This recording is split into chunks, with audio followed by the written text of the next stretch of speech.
Prepare to be captivated by the business story of the week, hosted by me, Shaheen Shan. Join us on a journey through the twists and turns of entrepreneurial triumphs and setbacks. Immerse yourself in the narrative and witness the magic that turns dreams into reality. This is Business Story of the Week. And welcome back, folks. Welcome back to Business Story of the Week. I am your host, Joshua. I started off that episode with this clapper, but really today we have a Broadway legend with us. I am very excited. We talk about Business Story of the Week, the name of the show, but really we diversify our topics in here. And today we are going to talk about stories of Broadway from a legend herself. Sue Gilad is a highly acclaimed theater producer with multiple Tony Award winning theater productions, known for hit Broadway shows like Moulin Rouge, Angels in America, Jagged Little Pill, and Company. What else? There's so much more to mention. Her passion for the arts extends beyond the stage, and she also actively supports charitable initiatives like Broadway Cares, Equity Fights AIDS, and advocates for arts education. I am No introduction is going to do justice to Sue. Welcome to the show. How are you doing? Thank you for being here today. I feel so welcomed. On Broadway, if we want to welcome everyone, we do it by applauding. But if I applaud on the internet, I feel like everyone will yell at me. So we'll do it this way. There you go. There's your sign language applause, Joshua. Fantastic. Jazz hands, best way to give that love. That's it. Jazz hands. Ooh, I knew you were my people. So, I want to get right into this. I got a lot of questions for you, but right now you are also preparing. Your week is about to start technically in the weekend. You've got a few shows coming up. Talk to us a little bit about those and anything that has opened up in the year and also coming up within this year as well. Talk to us a little bit about that, and then we'll get into it. Absolutely, Joshua. It has been a very big week on Broadway.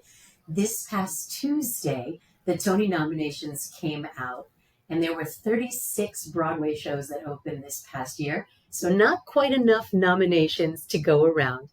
We had 4 shows that opened this past year. 2 of them opened just in the past month and a half. So Wow. our show, The Outsiders, which I don't know if you'll know this being in the Philippines, but it's a very American story. It's based on a famous book from 1967 that S.E. Hinton wrote, and 30 million copies of this book are in print, Joshua. It was a film that Francis Ford Coppola directed in the 80s with a lot of actors that all became stars. Patrick Swayze, Rob Lowe, Matt Dillon, Tom Cruise was in the movie. So we just opened The Outsiders. It was considered a pretty big undertaking because with a new musical, you have to really create this new medium, and it takes a long time to create a new one. So we opened. Audiences are coming out wrecked, which we love. They're definitely laughing a lot, but they're also crying a lot. So this past Tuesday, the Tony Awards, the Broadway League, gave us the recognition of 12 Tony Award nominations for that show alone, which is really tremendous, including the coveted one, which is nomination for Best Musical. So this past week, it was almost like the world suddenly noticed that The Outsiders is a brand new show on Broadway. And everybody who's ever read the book, which is now 3 generations, anyone who is reading the book, we have a tremendous amount. We have a big initiative towards students coming to see the show, especially students who have never had the opportunity to see a Broadway show. We call it the Stay Gold Initiative. And we have so many students who we're seeing them transformed into a theater person, which is, my goal in life is to make everyone a theater person, right? Because it allows you to feel, it gives you license to be your weird, freaky self. So this past Tuesday, we actually got a total of 24 nominations for all 4 of our shows, including a show I want to talk to you about in a moment. And it just means that there will be more people who go to see good theater this season. And that's our goal, especially post-pandemic, get people back into that habit of going to see theater. It can be just as exciting, more exciting than going to see some sports competition, right? So let's see. So The Outsiders opened. Our other show that opened is called The Who's Tommy. And Oh. they really honored us because Tommy is a revival musical. It was on Broadway exactly 30 years ago, Joshua, and it was a sensation. And now it's coming back as a revival. So we actually, our category for it's called Best Best Revival of a revival. Musical. And Tommy was honored with it, and that was a very, very challenging category. There are so Wow. many good revivals this year, and we are so thrilled and honored. So people are rocking out to Tommy. They're sort of losing their minds. They're like, the very last number of the show, it's a moment where the actors sort of give Uh-huh. permission to the audience to sing with them, and people are screaming and pumping their fists and crying, and it's a little bit it's a little disconcerting in a kind of fabulous way. Right. It like Of allows course. people just to feel. So Hmm. you have to come. Is basically what I'm saying. You got to come to Broadway. It's I not so have far to. for you, right? Just I halfway would around the love. world. Of course, just a halfway around the world. No biggie. You'll probably be there tomorrow, right in time for the show, Sue. Definitely going to see you. But Sue, I cannot congratulate you enough, and it's a wonderful world you are building. Basically, I want to say, like you said, your mission is to turn everyone into a theater, in a Broadway star, right? Because the world is better if everyone sings along, isn't it? So I. much better. We I call theater my church because I go Mhm, for 2.5 hours. I'm told a story, usually of an outsider, someone who mhm. has a hill to climb, a hero's journey, someone whose Mhm. viewpoint I had never considered before. And so that allows me to Wow. have empathy and compassion. But the way the story is told through exuberant, if it's too exciting to talk, you sing. And if you're too Oh, excited to beautiful. sing, you dance. And that's what happens. Wow. You have this heightened reality. I love musicals. Mhm, You have this heightened reality on stage, not just Broadway, any stage, mhm, where you're mhm. just living your most exuberant self. And, I saw that. So earlier this year, we opened a show on Broadway called Here Lies Love. I especially want to tell you about this, Joshua. This is a very special show. Please, We made please. history because it was the first all Filipino cast on Broadway.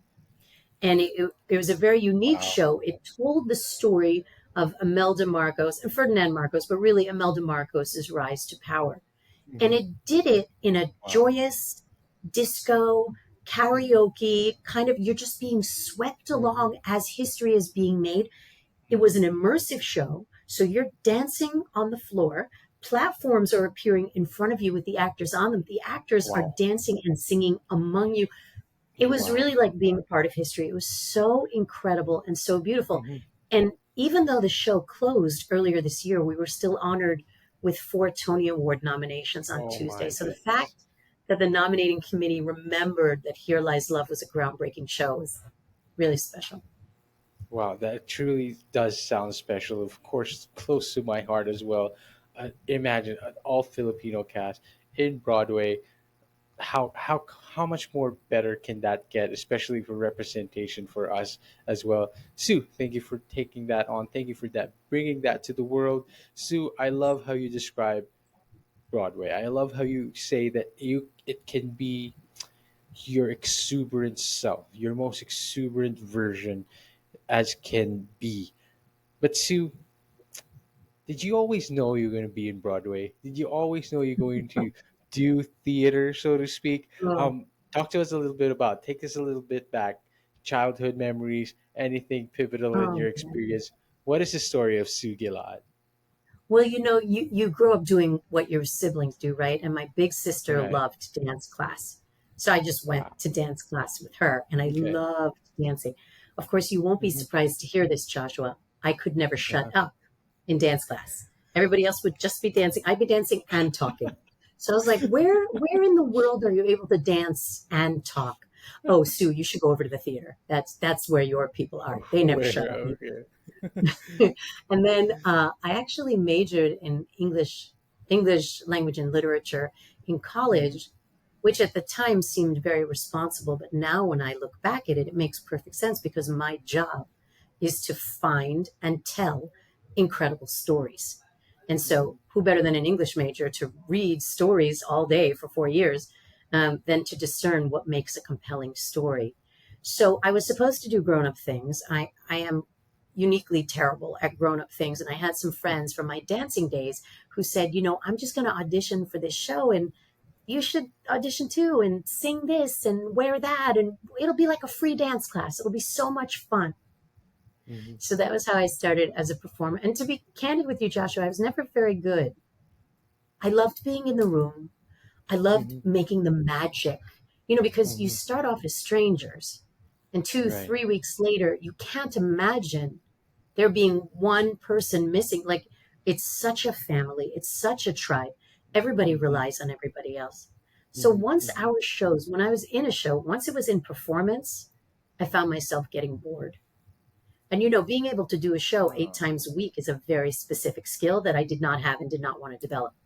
So I thought, who's the person that makes the show? Okay, there's the Okay. director, Okay. and the director has artistic vision. And I Mm-hmm. know my strengths, and that's not one of them. No problem. Mm-hmm. But like, who makes the party? Who chooses Mm-hmm. who shows up at the party? Oh, Mm-hmm. that's the Mm-hmm. producer. Well, I want to do that. Who raises the baby, right? Who Right. finds the theatrical property? Who finds the play? And then sources the team around that play. I want to be part of that, because then I Wow. can always, our company name is In Fine Company, to Yes. remind us that we always want to be in fine company. If Beautiful. you have the privilege to be able to surround yourself with the people that you choose, it's crazy, Joshua, those my Mm-hmm. fellow actors that I did, super scary theater with, and it was scary because of the conditions, because it was, you were getting paid $200 a week, so you definitely weren't eating great food, and you would Mm-hmm. be out on the road, and crazy conditions and non-union. But Mm-hmm. it's almost like being in the trenches when you're dealing with that when you're in your 20s, and then 10, 20, 30 years go by, and your friends who stayed Yeah. with it and became Broadway performers and are now writing Right. shows say, Mm-hmm. hey, I wrote this, and I Mm-hmm. think you have the right amount of passion to be able Wow. to talk nonstop about my show until we get it up. So it's funny, even the experiences that you have early in life that you think, well, I'm just sort of goofing off until law school, or I'm Mm-hmm. just trying to have a great time until something emerges. Those formative relationships from my early 20s are the strongest relationships I have now with my Right. friends who I work with. Beautiful. And Sue, your passion for the show really shines through in the way you talk about it and the way you talk about your story and your journey. It really comes through right now. And I love that. It's always fascinating to talk to people who are really into their passion and into their arts, into their what they really love. Talk about what they really love. And that's exactly what your friends told you. Like, you have the right amount of passion for my show, and you should do it right now. And what honor, right? And what honor to also have a guest like you, a legend like you, with so much passion talking about that today. Your journey into production has not been, of course, a walk in the park. But you've had tremendous productions like Moulin Rouge, Jagged Little Pill. Talk to us about these big shows that you've done before, and what makes what do you think made them resonate so deeply, and any experiences that stand out for you, Sue? Oh, so that is actually the tension, I would say, in our industry, Joshua, that you want to create great art, but you Yeah. want to create great art that is available to as wide a population as possible. So you're always fighting yourself between art, commerce, right? Will enough people see it? And so we want to create a compelling story that will have Right. people come back again and again and again. So Yes. Yes. these days we are basing a lot of our projects on underlying IP, on a property that already exists. So if you see behind my head, Yes. Burlesque, Burlesque. I Mm-hmm. mean, Burlesque, the film came out. I've probably seen this film 100 times. I am an unabashed Mm-hmm. fan of this film. I tried to learn the Christina Aguilera choreography by Of course. watching the film and rewinding it on Netflix. Let's just say I don't look like her when I do it. But what's amazing about Burlesque is now in early development, and Mm-hmm. there are some similarities.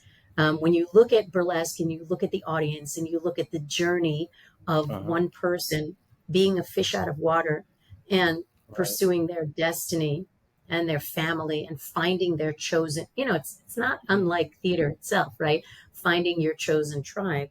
when you think about that, there are some great similarities to some of the other shows we've worked on. So what we try to do when we find one audience, Joshua, is say, okay, they've seen this show 1, 2, 3, 5 times. They're going to want the next thing. We already know what they're asking for. How do Wow. we create new, inventive, creative, never seen before art? But we already know that the audience is built in. So that's what we're Wow. looking at right now. So with Burlesque, you might not have heard of it for the stage because we haven't actually had a production of it yet. We're in rehearsals now. We're Right. developing it in the United Kingdom. We're going to have First? our first, what? My first, yes, yes, thank you. It's my first project in the UK. Uh-huh. And, I have to say, the Brits know how to do it. Really? They really allow you to breathe with the creative aspect of it. It takes a long time to develop a show. And in the beginning, it can be terrible. You can be like, I don't, my son who has no filter, he came to see a very early reading of The Outsiders. The Outsiders, 12 Tony nominations this week. But over a year ago, he came to an early production and he turned to me at intermission and said, why is this a musical? And I thought, oh, okay, great. No, it was very useful feedback because it was, oh, great. So the songs in the script need to integrate better. Thank you very much. Okay. So we're in very early development. We're going to have our first audiences in June in Manchester, England.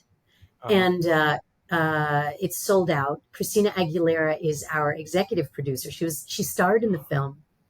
She wrote a new song. We're very excited for Christina's participation, but she, one post on Instagram, that's it. Our whole run was sold out. So it's exciting because we're in the developmental process, but now the audience will get involved and they will tell us. That's what I do. I listen to the audiences, right? They will tell us, when are they with us? Like, when are they listening closely? When are they laughing uproariously? When has their heart dropped through their chest into their stomach? That's what I'm waiting for. I'm waiting for the audiences to tell me, are they with me?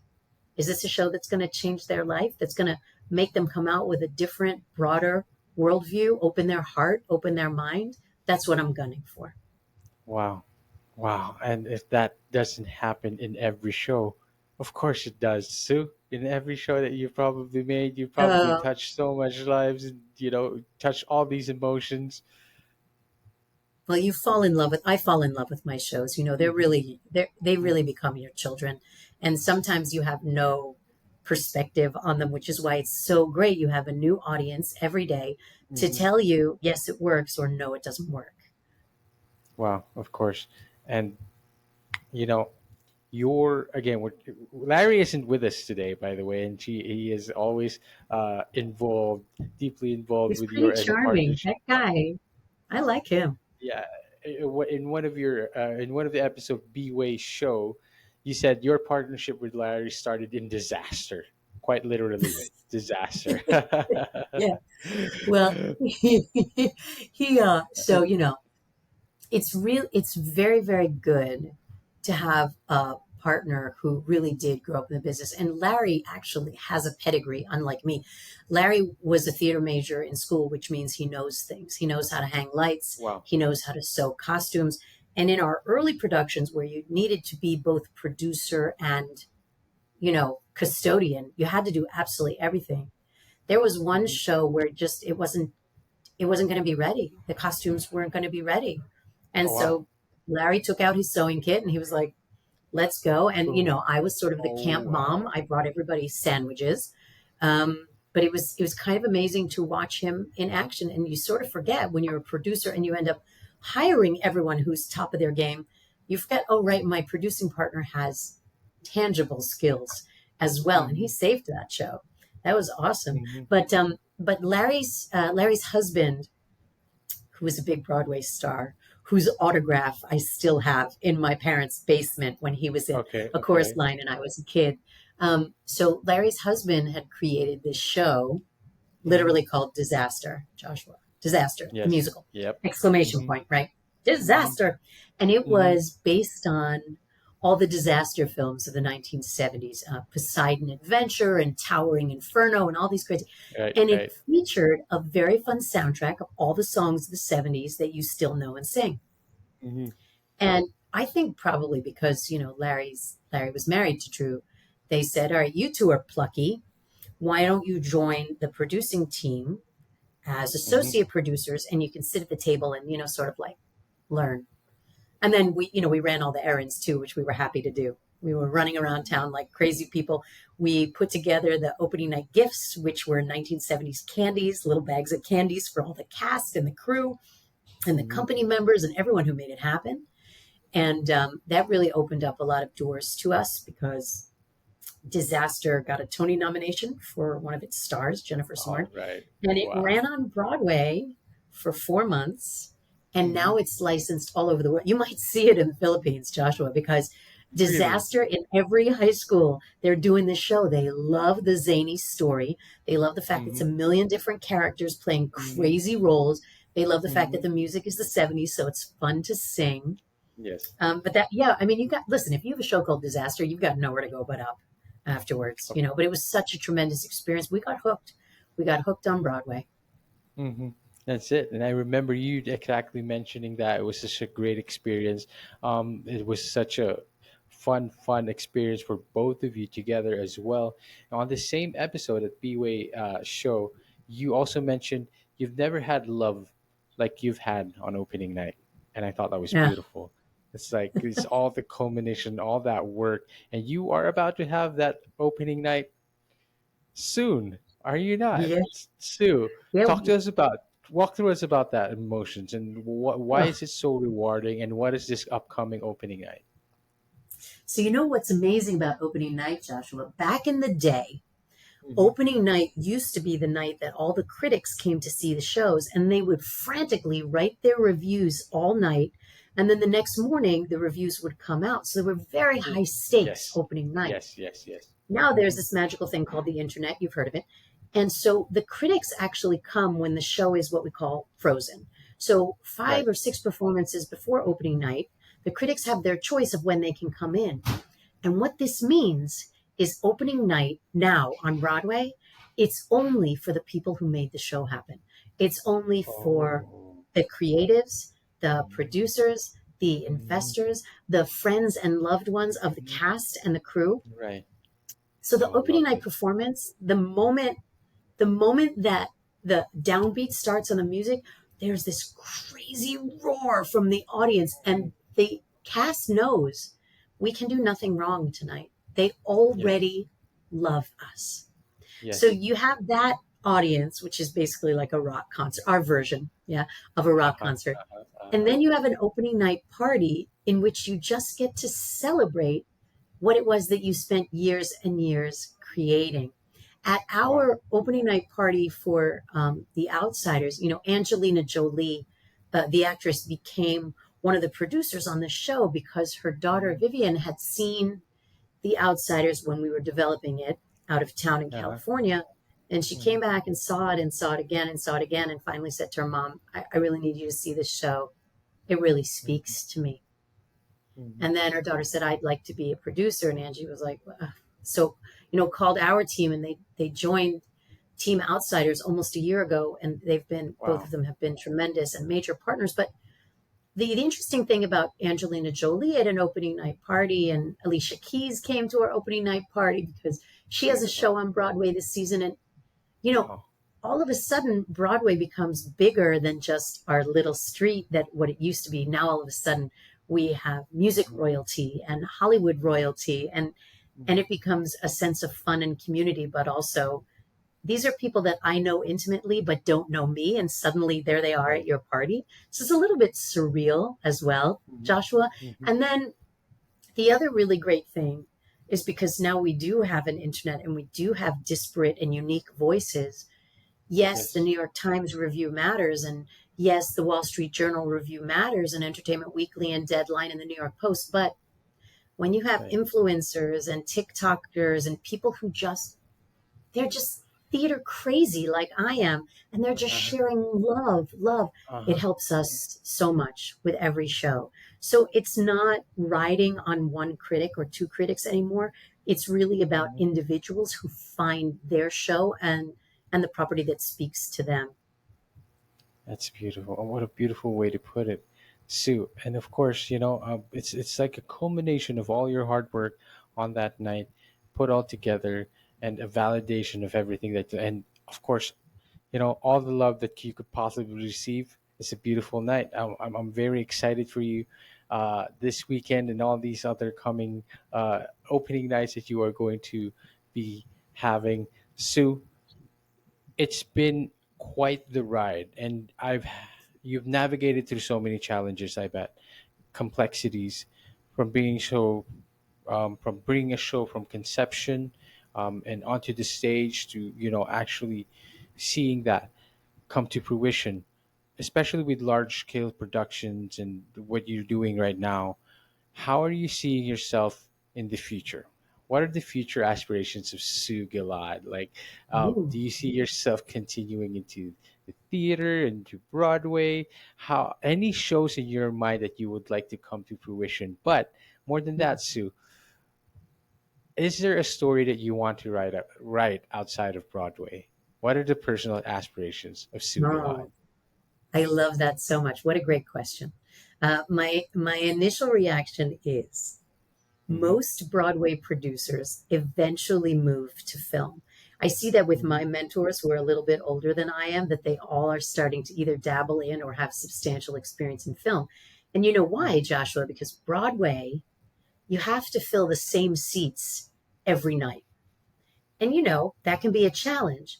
But with a film, you do it once, you put all your love and time into it, and then 8 billion people potentially could see it now and forever. Mm-hmm. So everybody's telling me, listen, this Broadway thing, you're going to get tired and you're going to move to film. I am nowhere near being tired. I am enamored. I am probably Broadway's biggest fan. Uh-huh. I love every time I walk Wow. into a Broadway theater, my heart races more. So I think Wow. I really am living my dream right now. So I think it's not going to change anytime soon. Now, with Mhm. that said, we Uh-huh. did just option our very first film from one Right. of our Broadway Okay. writers. And, we Wow. told him, as we said in the beginning, we don't know what we're doing. Hmm. Caveat, we don't know what we're doing, but we think we have the ability to find the people who do know what they're doing Of and course. then make sure, like babysit the baby while the professionals are doing what they do. And the same way that we learned Broadway from the people who've been doing it for decades, potentially we could learn film that way. But if I'm being really honest with you, I am the happiest in a darkened theater listening to a story. I'm just in my happy place. That's beautiful, Sue. Thank you so much for sharing that story. Thank you so much for sharing your energy today. Um, to bring this home a little bit more, the upcoming stage adaptation of Burlesque. What can we expect out of this? This is your first show out of Manchester. When is it coming out? But more than that, Sue, where can we find you? Where can we connect with you? Are you on any socials? Where can we keep up with the latest for Sue Gilad? Yeah, all right. So let's see. First, Burlesque. We're going to open in Manchester in June, but don't come because we've sold out. My apologies. And then we're actually going to go to a place I've never been, and I'm very excited to go, Mhm. Glasgow, Scotland in September. Burlesque will play Glasgow. And then we'll go Wow. back to Manchester since we sold out the first run in October. Uh-huh. So you'll be able to see early Oh, wow. development of Burlesque and have bragging rights before it becomes what we hope it will be, which is a worldwide phenomenon. Hmm. And then where can you find me on social? So my kids laugh at me. I am the mom jeans of social media. I do enjoy my Facebook. So it's my first name and last name, Sue Gilad. On Hmm. Instagram, Joshua, I think I have now 3 followers. I feel really good about it. Um, but we just put out, we have I think we have an Instagram channel. I love that I don't know this. We have an Instagram channel Hmm. for Infine Company, the name of our company. In So you fine can stay up company. on our Okay. shows. All right. All But right. and then of course each of our shows have their own channels and they're thrilling because you get to know our cast and how creative they are off stage as well as on stage. So Hmm. Outsiders and the Who's Tommy, Moulin Rouge, Burlesque, you can find them all on social, and those are really robust and joyful to follow. That's beautiful. That's beautiful. I want to close this out a little bit on a show with that you had with Dr. Caroline Iskevitz. You said it's the relationship that you built over time in this industry and in this world, and really, it's a wonderful undertaking that you've done, and your passion about it is really a gift to the world. And I thank you for being with us today, Sue. Thank you so much for sharing your story. My pleasure, Joshua. I'll see you on Broadway. For sure, absolutely. I will hit you up. I will go tomorrow. But no joke. Someday I will be there and I will hit you up. So we'll meet and I'm gonna go see you. And congratulations on the Outsiders, on Tommy, on Burlesque, on all the future shows that you're gonna do, and of course, yeah, the new film that's coming up as well. So congratulations, and you truly are a legend in your own right. And thank you for coming on the show. My pleasure.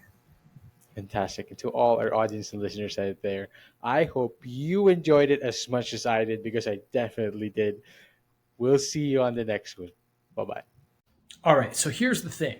We try to get a little bit better every day, but we can't do it without you. So if you like the video, make sure to like and subscribe below. And if you have any comments, just leave them in the space under.